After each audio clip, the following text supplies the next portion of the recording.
There's a well-known quote which says, life is what happens to us while we are busy making other plans. It's this unpredictability, hence unpreparedness, is what makes life so fragile, yet so beautiful. Friends, some 25 years ago, I lived a life that many would only dream of. I always wanted to be an acclaimed artist and be at top of my game.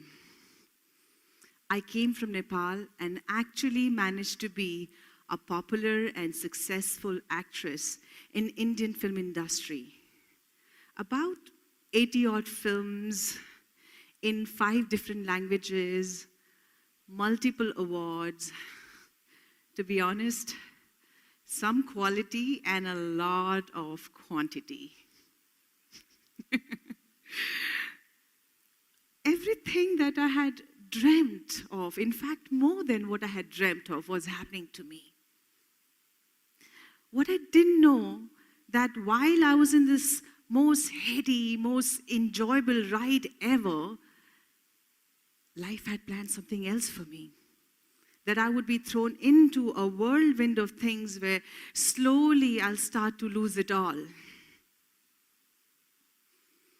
Initially, it started subtly, like I signed a bad film, which flopped, and I got a bad review. And then there was another, and another, and another. But I didn't care, because even then I had some good directors wanting me in their film. So I thought, well, I can always bounce back. But that didn't really happen. I had developed an unhealthy lifestyle, which was attracting wrong company. Restlessly, I was moving from one bad relationship to another one. I was in a mess, and I was in denial. I fell flat on my face when my marriage broke, and soon after, I was diagnosed with aggressive form of cancer. Even my cancer was of an extreme kind. Let me give you a tip of the iceberg of how gruesome my treatment was, my chemotherapy was. That it was not of balding of the hair, losing eyelashes and eyebrows and looking sick and sad. That's how we cancer patients look. From that glamorous diva to this, it was not looks. It was actually when I had to sign waivers for a permanent heart damage, a permanent ear damage, a permanent neuropathy problem, that my hand would be shaking for the rest of my life. It's then I got scared, really scared.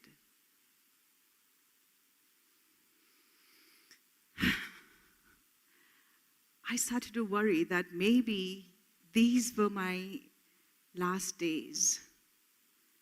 Maybe I was facing the D word, the unimaginable, unbelievable, unfathomable death.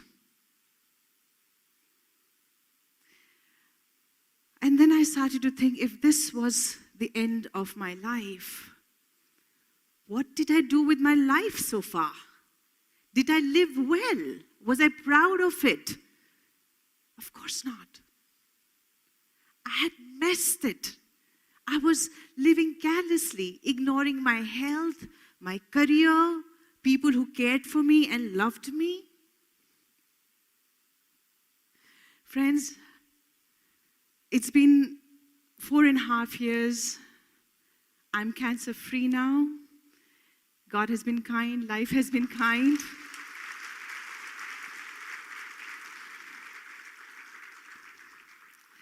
Not a single day that goes by that I forget the promise I made to myself when I thought I was dying.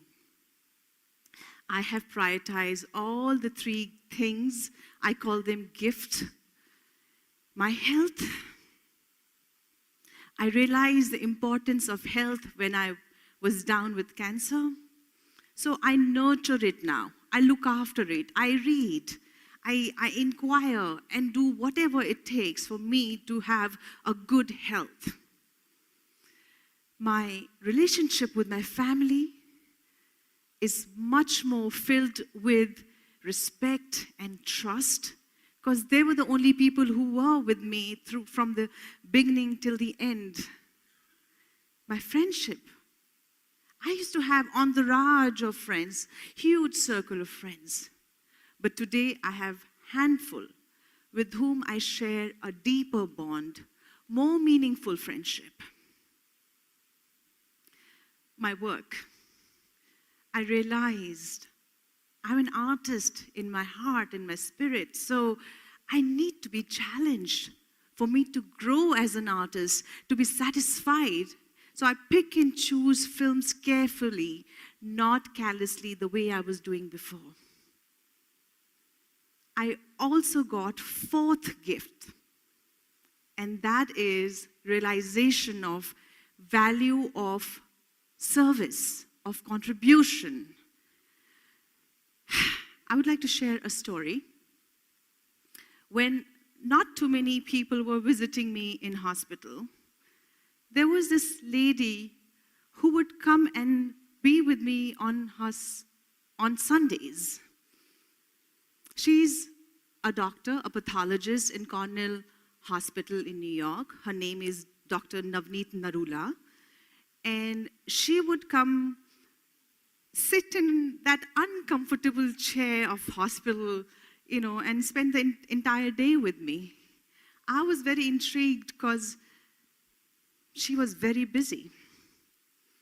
So I asked her, why are you doing this? You're not my friend from the past, and you're not my fan for sure. You know what she replied?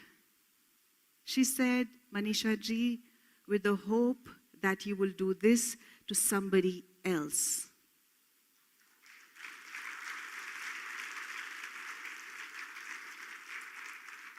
How simple yet so profound, isn't it? That's when I made a promise that if I get a second chance to life, I will pay attention and be of service in whatever capacity I can. It can be anything big or small, it really doesn't matter. So when earthquake hit Nepal, I had gone there, and with the help of UNFPA, we did a campaign called Dignity First.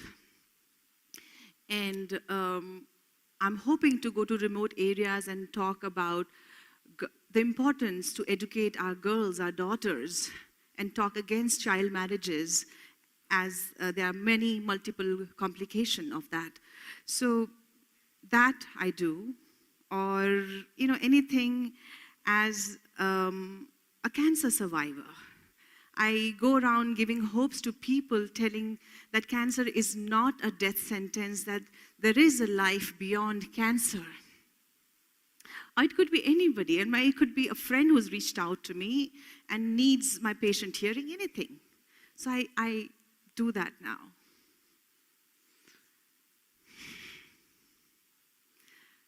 A large part of my story, this gambit of experiences, the highs and the lows, this name, fame, glamour, and the depth of despair of cancer, traumatic chemotherapy, facing death, is not actually about the incidences.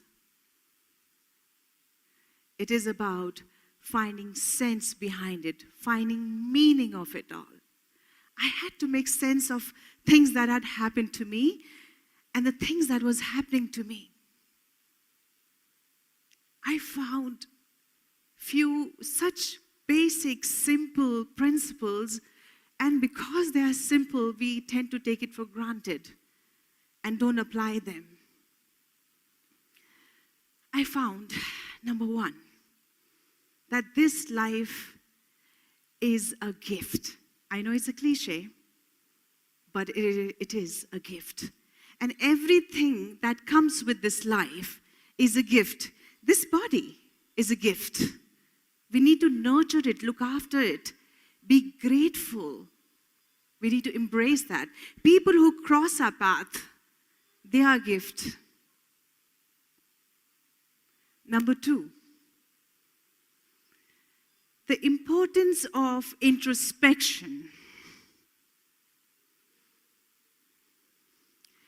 We need to dive into depth of our being, of ourself, to discover our truth and live our truth.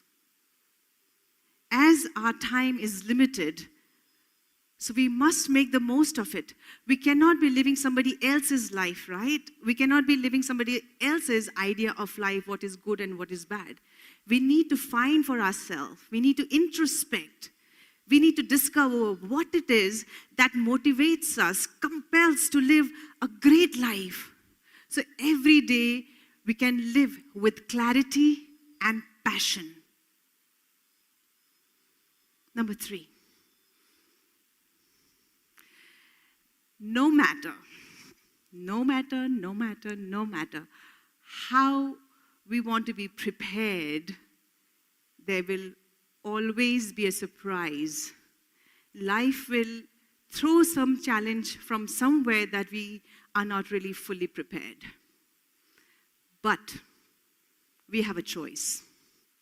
We can either be consumed by it, become victim and make that larger than us and get defined by that problem, or we can turn it around into a platform for our growth.